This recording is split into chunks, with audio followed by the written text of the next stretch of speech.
Scalar quantities can simply be added algebraically. If you spend 20 minutes doing your science homework and 15 minutes doing your maths homework, the total time you spend is 20 plus 15, 35 minutes. Adding vectors, though, is not so simple, because you can have a force of 20 newtons and a force of 15 newtons, and they don't necessarily add up to 35 newtons. Why not? Because vectors have magnitude and direction, and the direction also plays a part. So in this lesson you learn how to take that factor of direction into account. In other words, you learn to add vectorially. The sum of two or more vectors is called the resultant. The resultant vector has the same effect as the combined effects of the vectors that were added to get the resultant. Let's take an example. Let's say that we have two ropes tied around a rock, and there are two people pulling. Each of them pulls with a force of 20 newtons. What is their combined effect? In other words, what is the resultant of their two forces? Now, don't think that it is necessarily 20 plus 20, because it depends on how they pull. The answer could be 0. If they pull exactly against one another, then the effects of each one's force cancels the other one out, and so the resultant is 0 newtons. On the other hand, if they work together and they both pull in the same direction, then their resultant force is 20 newtons plus 20 newtons equals 40 newtons. That's the maximum resultant that they can get. But what about if they pull at an angle in between these two extremes? They don't pull at 180 degrees to one another, in other words, completely against one another, nor do they pull at 0 degrees to one another, in other words, completely together with one another, but they pull at some other angle in between. Then their resultant force will be something in between the two extremes we've just seen, something greater than 0 newtons but less than 40 newtons. For example, if they pull at an angle of 90 degrees to one another, the resultant will be 28 newtons at 45 degrees to each of the forces. How do we find that out? That's what this lesson is about. So we've seen that the resultant of two forces can be anything between the minimum and maximum range of those forces, where the minimum is simply one minus the other, in this case 20 minus 20 equals 0, and the maximum is the two added algebraically, in this case 20 plus 20, 40 newtons, and the answer can be anything between and including those two values. So before we find out how we can actually calculate what the resultant's magnitude is when the angle isn't 0 or 180, let's just summarize an important principle that this example showed, and that is, the smaller the angle between two vectors, the bigger their resultant.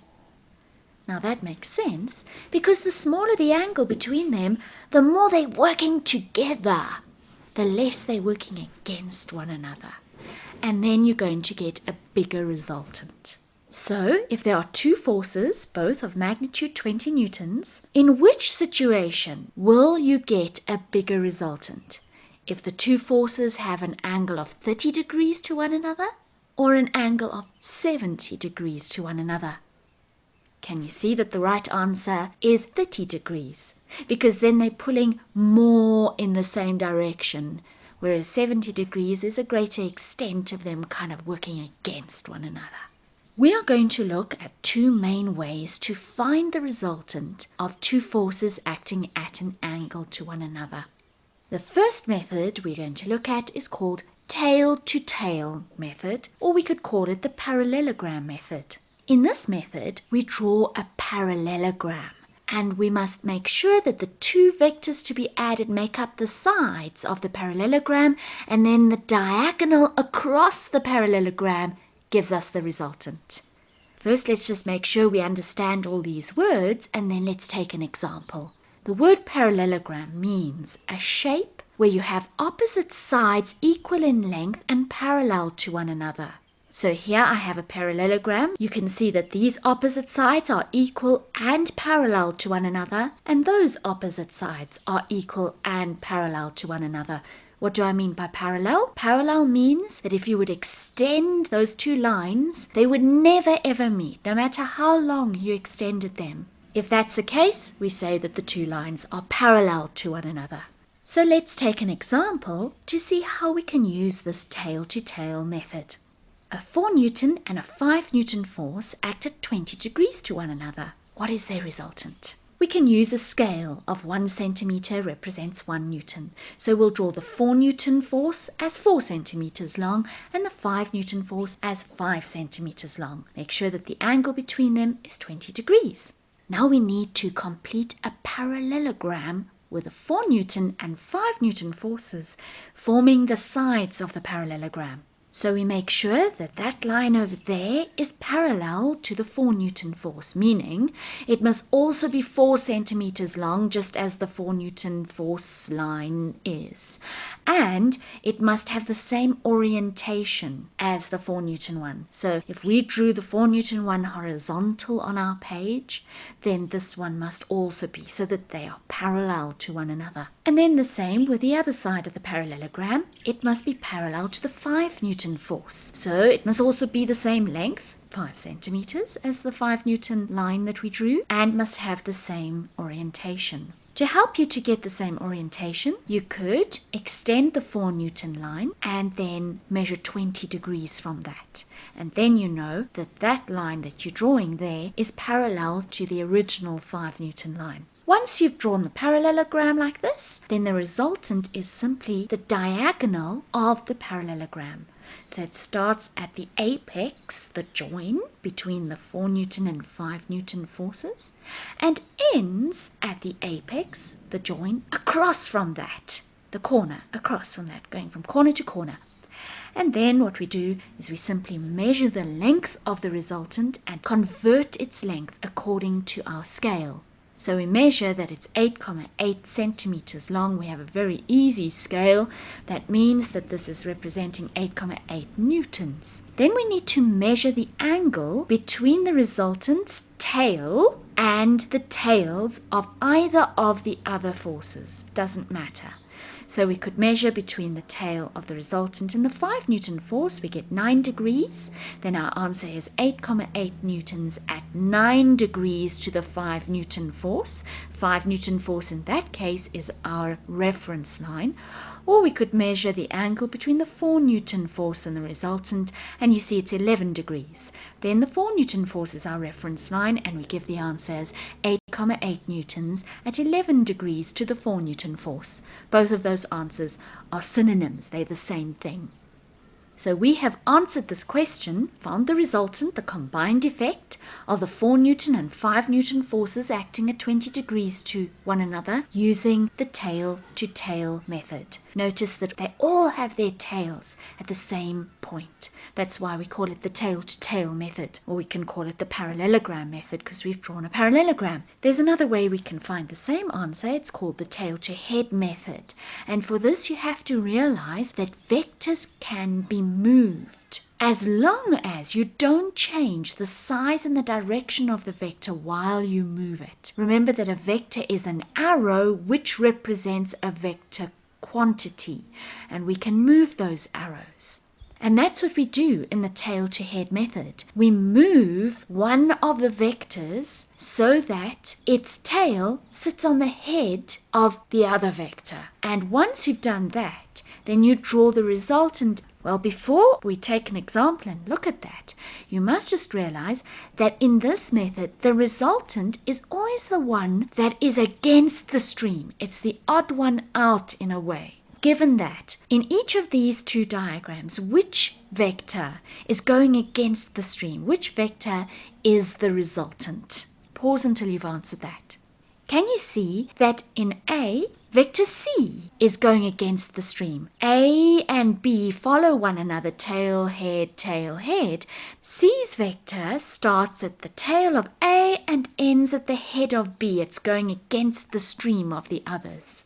What about B? can you see that vector B is the odd one out? The others follow one another, tail, head, tail, head, tail, head, tail, head. But B has its tail on the tail of the first vector and its head on the head of the last. Let's answer the same question using the tail to head method. So here we have the 4 Newton and the 5 Newton forces acting at 20 degrees to one another. Let's say that we use a scale of 1 centimeter represents 2 newtons. So the 4 Newton force will be represented by a line 2 centimeters long and the 5 Newton by 2.5 centimeters. Now what we do is we need to slide one of the forces. Let's maybe take the 5 Newton force. We need to slide it without changing its length or its direction, and we slide it to the end of the other force. So that means that we slide it so that its tail is touching the head of the 4 Newton force. How do we do that? We can extend the 4 Newton force, draw an extended line, and then from that extension, measure the angle that is between the two forces, 20 degrees in this case. And then draw in the 5 Newton force, the right length. In this case, we're going to draw it 2,5 centimeters long at an angle of 20 degrees. So what we've actually done here is we have moved the 5 Newton force without changing its length or its direction. And now what we do is we simply close the triangle with the resultant being against the flow of the other two. In other words, the resultant has its tail on the tail of the first vector, the 4 Newton, and its head on the head of the last vector, the 5 Newton. We simply measure the length of that and we find it to be 4,4 centimeters long. We convert with our scale. 1 centimeter represents 2 newtons. That gives us 8,8 newtons. And then you measure the angle between the tail of the resultant and the tail of the force it's touching, the 4 Newton force, for example, in this case, and you find it to be 11 degrees. So the answer is 8,8 newtons at 11 degrees to the 4 Newton force. That's the same as 9 degrees to the 5 Newton force. Now what about if we have an example like this, where we have more than 2 forces all acting on a point? We have a 30 Newton force at 55 degrees. Notice this is bearing. So all of these directions are taken from north clockwise. Then we also have a 60 Newton force acting at 130 degrees bearing, 43 newtons at 203 degrees, and 28 newtons at 306 degrees. So we choose a scale. Let's maybe say 1 centimeter represents 20 newtons, and we've got to find the resultant force. This is a little more difficult than the previous examples, but it's the same principle. We start with one force in place. Let's take the first one, 30 newtons, and we have it just as it is. And then we simply slide each of the other vectors one by one so that its tail is on the head of the previous vector. So, for example, let's start off with the 60 newtons. We need to slide it from its position now to the head of the 30 Newton force without changing its length or its direction. So how do we do that? At the head of the 30 Newton force, draw in the north line and then measure the bearing for the 60 Newton force, which is 130 degrees, from that north line. Make a mark there and then use your ruler to draw the 60 Newton force the right length. Using this scale, we need to draw that 3 centimeters long.